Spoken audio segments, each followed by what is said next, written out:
শেখ হাসিনার ব্যর্থতার সফলতা হে ব্যর্থতা কই? হে যদি ব্যর্থতা এত বড় বড় কালপেট ব্রিজ করতো তো ধরেন আপনি সব কিছু চুরি করে লয়ে গেলেন, তাহলে আপনার ঘরে হান্ডি পেতে এলো কইতেন।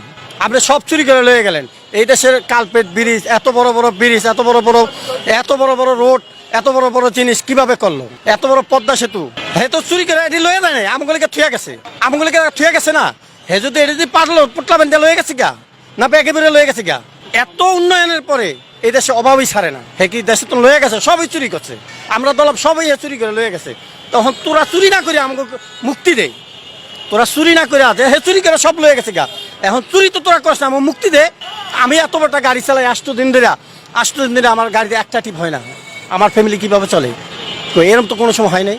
নির্বাচিত সরকার নাই, যার মোল্লা এই যা মোল্লা তাই করে, লুটতারাজ করে লয়ে যেতেছে। আপনি যাই দেখেন, যে কোনো আমার মুখের কথা না, জায়গায় জায়গায় যায় দেখেন পরিস্থিতি কি। এই জায়গার ভিতরে আমি রাত 2টা বাজে গাড়ি লয়ে গেলাম, আমার এই জায়গার তো আমার বড় গাড়ির ভিতরে ছিনতাই করে উঠে বয়ে গেলাম।